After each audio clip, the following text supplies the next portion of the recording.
विलेयता, solubility. अब नया topic हम पढ़ने जा रहे हैं। तो विलेयता क्या है?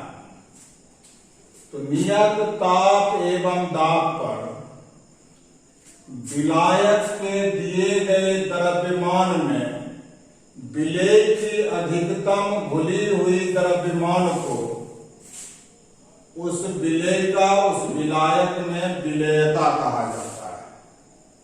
अधिकतम द्रव्यमान यानी विलायक के दिए गए द्रव्यमान को संतृप्त करने के लिए, सैचुरेट करने के लिए विलेय की जितनी अधिक से अधिक मात्रा की आवश्यकता होती है उसे ही उस विलेय का उस विलायक में विलेयता कहा जाता है।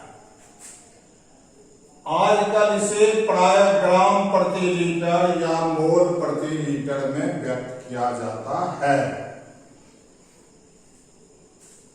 अब हम द्रव विलयन की चर्चा करने जा रहे हैं और द्रव विलयन में गैस या द्रव या ठोस की विलेयता की चर्चा करनी है। तो सबसे पहले हम द्रव विलायक में गैसीय विलेय की विलेयता की चर्चा करेंगे। तो किसी द्रव विलायक में गैसीय विलेय की विलेयता किन किन कारकों पर निर्भर करती है? उसमें सबसे पहला कारक है द्रव एवं गैस की प्रकृति। विलेयता के लिए एक सामान्य फॉर्मूला है like dissolves like. Like dissolves like, ये सामान्य फॉर्मूला है। तो जैसे कोई ध्रुवीय गैस है तो वह जल या ध्रुवीय घोलक में घुलनशील होता है। कोई अध्रुवीय गैस है तो वह कार्बनिक विलायकों में घुलनशील होती है। तो हमने लिखा है कि द्रव एवं गैस की प्रकृति में अधिक आसानी से द्रवीभूत होने वाली गैसें एवं आयनिक होने वाली, जलीय विलयन में आयनिक होने वाली गैसें जल में अपेक्षाकृत अधिक घुलनशील होती हैं। अब जैसे H2 और O2 आसानी से द्रवीभूत नहीं होती है, तो इसकी तुलना में CO2 गैस की विलेयता जल में अधिक होती है क्योंकि CO2 आसानी से द्रवीभूत हो जाती है। HCl और अमोनिया जलीय विलयन में आयनिक हो जाते हैं, इसलिए इनकी भी जल में विलेयता अत्यधिक होती है। जबकि CO2, HCl, अमोनिया आदि गैसें कार्बनिक विलायकों में अघुलनशील होती हैं। जल में घुलनशील हैं किंतु कार्बनिक विलायकों में अघुलनशील है। तो विलायक की प्रकृति बदलने से भी विलेयता प्रभावित होती है और गैस की प्रकृति बदलने से भी विलेयता प्रभावित होती है।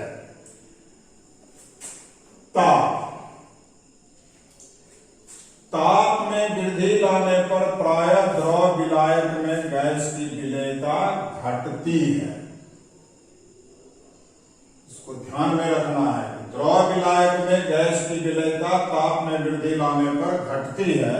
इसका कारण यह है कि द्रव विलायक में गैस की विलेयता ऊष्माक्षेपी अभिक्रिया है। ऊष्माक्षेपी अभिक्रिया का मतलब है जिस अभिक्रिया के फलस्वरूप ऊष्मा मुक्त होती है। और हमने 11th क्लास में पढ़ा था लीच एटेलियर्स प्रिंसिपल या ला सटेलिए का सिद्धांत, जिसमें कहता है कि अभिक्रिया उधर जाएगी जिधर हम जो परिवर्तन लाते हैं उसको वह समाप्त करना चाहती है। तो ताप में वृद्धि लाने का मतलब है हम ऊष्मा प्रदान कर रहे हैं, इसलिए अभिक्रिया उधर जाएगी जिधर ऊष्मा का शोषण होगा, इसलिए अभिक्रिया की दिशा विपरीत हो जाएगी, यानी घुलनशीलता उसकी घट जाएगी, विलेयता उसकी घट जाएगी। कार्बनिक घोलकों में गैस की विलेयता कम ताप की अपेक्षा उच्च ताप पर अधिक होती है। अब कहता है जहां डायपोल डायपोल इंटरेक्शन है, जैसे ध्रुवीय विलायक कोई है या जल है, तो तो वहां डायपोल डायपोल इंटरेक्शन काम करता है, वह फोर्स ज्यादा होता है। जबकि कार्बनिक विलायक अध्रुवीय होते हैं, तो इसमें जो इंटरेक्शन होता है अपेक्षाकृत कमजोर होता है, इसलिए ताप में वृद्धि लाने पर गैस की विलेयता इसमें अधिक हो जाती है। और तीसरा कारक है दाब। दाब में वृद्धि लाने पर द्रव विलायक में गैस की विलेयता बढ़ती है।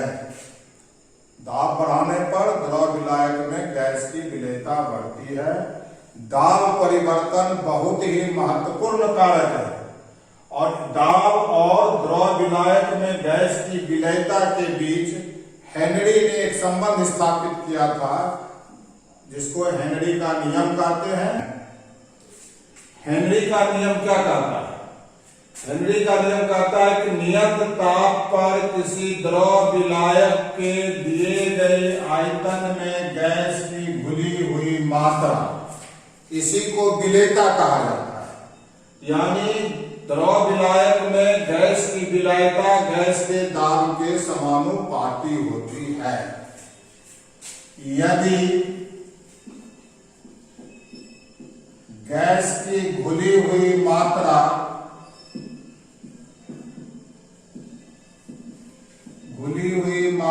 बराबर m एवं गैस का दाब बराबर P हो, दाब बराबर P हो,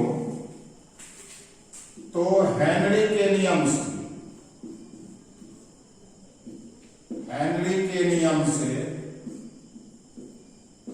m समानुपाती P या m1 by m2 is equal to p1 by p2।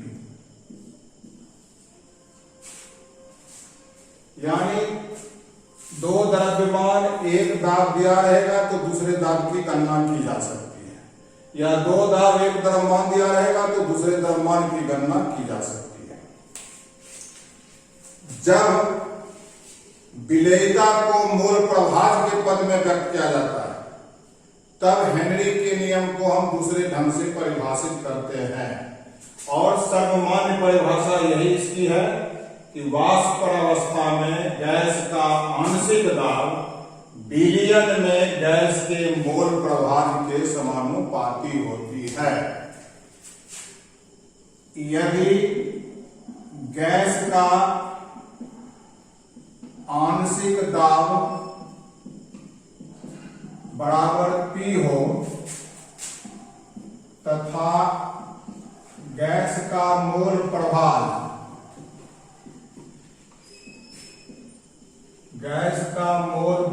बराबर x हो,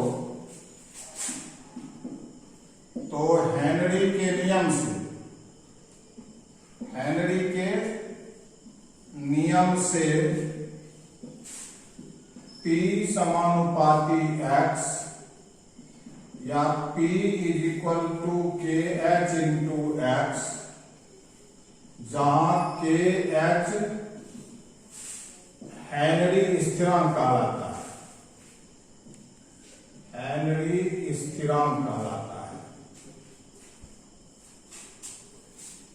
KH क्या है? समानुपातिक स्थिरांक है, जिसे हेनरी स्थिरांक कहा जाता है। इसका मान गैस की प्रकृति पर निर्भर करता है। इसका मान गैस की प्रकृति पर निर्भर करता है। इसका अर्थ हुआ कि विभिन्न गैसों के लिए इसका मान भिन्न भिन्न होता है। भिन्न भिन्न गैसों के लिए इसका मान भिन्न भिन्न होता है। एक ही ताप पर विभिन्न गैसों के लिए KH का मान भिन्न भिन्न होता है। इसका मात्रक KH का मात्रक, तो KH का मात्रक वही होता है जो दाब का मात्रक होता है, यानी टोल और बार और किलो बार। जब P एवं X के बीच ग्राफ खींचा जाता है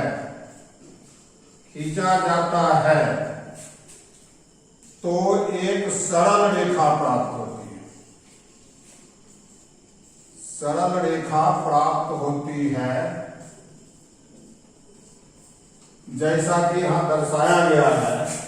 P को लिया गया है y एक्सिस पर, x को लिया गया है x एक्सिस पर। ग्राफ जो आता है सरल रेखा, इस सरल रेखा का जो ढाल होता है tan थीटा, उसी से मान निकलता है kh का। थीटा का मान माप लेंगे, kh का मान मालूम हो जाएगा और इस तरह से विभिन्न गैसों के लिए kh का मान निकाला जा सकता है। अब हेनरी के नियम की सीमाएं, यानी हेनरी के का जो नियम है वह किन किन शर्तों पर लागू होती है। अधिकांश गैसें निम्न शर्तों पर हेनरी नियम का पालन करती हैं। अब हमने पढ़ा था कि दाब अधिक रहने पर विलेयता अधिक होती है, तो कहता है दाब काफी अधिक नहीं रहनी चाहिए। ताप कम रहने पर विलेयता अधिक होती है, तो कहता है ताप काफी निम्न नहीं रहनी चाहिए। द्रव विलायक में गैस की विलेयता कम रहनी चाहिए, काफी अधिक नहीं रहनी चाहिए। द्रव विलायक के साथ गैस का रासायनिक संयोग नहीं होना चाहिए। रासायनिक संयोग गैस नहीं करे, जैसे SO2 गैस है, जल के साथ घुल जाती है, H2SO3 बनाती है। क्या बनाती है? SO2 plus H2O, H2SO3। यहाँ जल द्रव विलायक है, SO2 गैस है, किंतु रासायनिक अभिक्रिया यहाँ हो जाती है, इसलिए यहाँ पर हेनरी का नियम लागू नहीं होगा। फिर है द्रव विलायक में गैस का वियोजन या संयोजन नहीं होना चाहिए। जैसे HCl गैस है या जल में क्या होती है? वियोजित हो जाती है, वियोजित होके बनाती है H plus plus Cl minus plus H3O plus, वियोजन हो जाता है। तो कहता है यहाँ भी हेनरी का नियम लागू नहीं होगा। तो ये 5 शर्त हैं जिन शर्तों पर ही हेनरी का नियम लागू होता है और अधिकांश गैसें हेनरी नियम का पालन करती हैं। परीक्षा के दृष्टिकोण से हेनरी का नियम इंपॉर्टेंट है और उसमें हेनरी के नियम का अनुप्रयोग परीक्षा में पूछता है कि 2 अनुप्रयोगों को लिखें। हेनरी के नियम के 2 अनुप्रयोगों को लिखें। तो पहला हमने लिखा है कि सोडा वाटर एवं विभिन्न ठंडे पेय पदार्थों के निर्माण में बोतल में रखे जल में उच्च दाब पर CO2 गैस घुली रहती है। आप लोग कोल्ड ड्रिंक पीते हैं, कोल्ड ड्रिंक का बोतल जब हम खरीदते हैं और उसका ढक्कन जब खोलते हैं तो क्या देखते हैं? उससे गैस का बुलबुला बाहर आता है। ऐसा क्यों होता है? तो बोतल में उच्च दाब पर CO2 गैस घुली हुई रहती है। जैसे ही बोतल का ढक्कन खोलते हैं दाब कम हो जाता है, विलेयता घट जाती है, इसलिए अधिक जो गैस घुली हुई रहती है वह बाहर निकलने लगती है और बुलबुला उत्पन्न होती है। तो एक अनुप्रयोग इसका यह हो गया। दूसरा अनुप्रयोग है कि ऊंचे स्थानों पर या पहाड़ों पर जो व्यक्ति स्थित रहता है उसके श्वसन प्रक्रिया में चूंकि दाब उच्च स्थान पर कम हो जाता है, तो दाब कम हो जाने के कारण रक्त में या हीमोग्लोबिन में O2 की विलेयता घट जाती है। इसलिए शरीर को जितनी ऑक्सीजन चाहिए उसकी तुलना में ऑक्सीजन की कमी हो जाती है और उस व्यक्ति को कमजोरी महसूस होती है या चक्कर आने लगती है। तो इस बीमारी को कहा जाता है एनोक्सिया, यानी वह व्यक्ति एनोक्सिया नामक बीमारी से ग्रसित हो जाता है। तीसरा इसका उदाहरण है कि जब हम गहरे समुद्र में कोई गोताखोर जाता है तो नीचे जाने पर दाब बढ़ता है श्वसन कीट जो ले जाता है, जिसमें ऑक्सीजन गैस रहती है, नाइट्रोजन गैस का मिक्सचर हवा रहती है भरी हुई, तो वह अधिक मात्रा में घुल जाती है। और जब वह व्यक्ति पृथ्वी के सतह पर आता है तो उसमें से जो अधिक मात्रा में घुली हुई गैस है वह बाहर निकलना प्रारंभ करती है, जिसके कारण रक्त नलिकाएं जो है वह टेढ़ी मेढ़ी हो जाती है या फूल जाती है। उसे दर्द का अनुभव होता है, जिस बीमारी को वेन कहा जाता है। अतः गोताखोर जो है अपने श्वसन कीट में हवा के साथ हीलियम मिला करके ले जाता है। चूंकि हीलियम की विलेयता कम होती है, इसलिए उसको बाद में कोई कठिनाई नहीं होती है। अभी क्वेश्चन है इसका, हेनरी नियम पर आधारित सांख्यिकी। इसमें दो न्यूमेरिकल हम लोग लिखे। एक पहला है 6.56 गुना 10 पर पावर -3 ग्राम इथेन गैस युक्त बिलियन के ऊपर आंशिक दाब 1 बार है। 5 गुना 10 पर पावर -2 ग्राम इथेन युक्त बिलियन में गैस का आंशिक दाब ज्ञात करें। तो सॉल्यूशन इसका क्या है? तो हेनरी के नियम से हमने पढ़ा m समानुपाती P या m1/m2 = P1/P2। प्रश्न से m1 बराबर 6.56 गुना 10 पर पावर -3 ग्राम, m2 बराबर 5 गुना 10 पर पावर -2 ग्राम, P1 बराबर 1 बार, P2 हमको निकालना है। अब इस फॉर्मूला पर मान बैठा दें। अब 6.56 गुना 10 पर पावर -3 बटे 5 गुना 10 पर पावर -2 बराबर 1/P2। Therefore P2 = 5 × 10⁻²। उलट जाएगा, चला जाएगा ऊपर, ये चलाएगा नीचे, तो हो जाएगा 6.56 × 10⁻³ तो ये दोनों को काटने के बाद ऊपर हो जाएगा 5 × 10/6.56 यानी 50/6.56 यानी भाग देने के बाद आता है 7.62 बार। यही दूसरा प्रेशर हो गया, आंशिक दाब हो गया। ये फॉर्मूला है। m समानुपाती P से हम निकालते हैं m1/m2 बराबर P1/P2। m1 m2 P1 मालूम है, P2 निकालना है। इसको मान पर बैठा के इसको हमने सॉल्व किया है। अब दूसरा क्वेश्चन जो है वो कहता है 298 केल्विन पर बेंजीन में मीथेन की विलेयता के लिए हेनरी स्थिरांक का मान दिया हुआ है। क्या दिया है? kh का मान कितना है? 4.27 × 10⁵ mmHg। उसी ताप एवं 760 mmHg दाब पर, यानी P का मान दिया हुआ है 760 mmHg। और कहता है बेंजीन में मीथेन की विलेयता मोल प्रभाज में निकालें। X हमको निकालना है हेनरी के नियम से।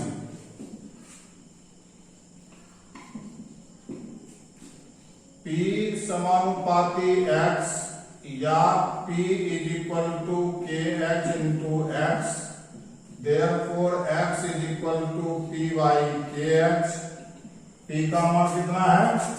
P का मान है 760 mmHg। यहां लिखेंगे 760 और kh का मान कितना है? 4.27 × 10⁵।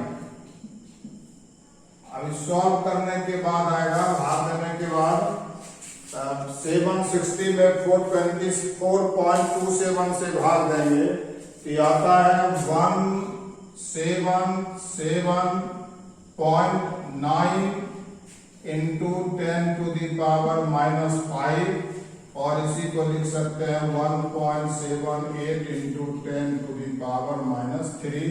क्योंकि मोल फ्रैक्शन का कोई मात्रक नहीं होता है इसलिए यह सिर्फ संख्या रहेगी। और ये दोनों प्रॉब्लम हमने हेनरी के नियम पर पढ़ा।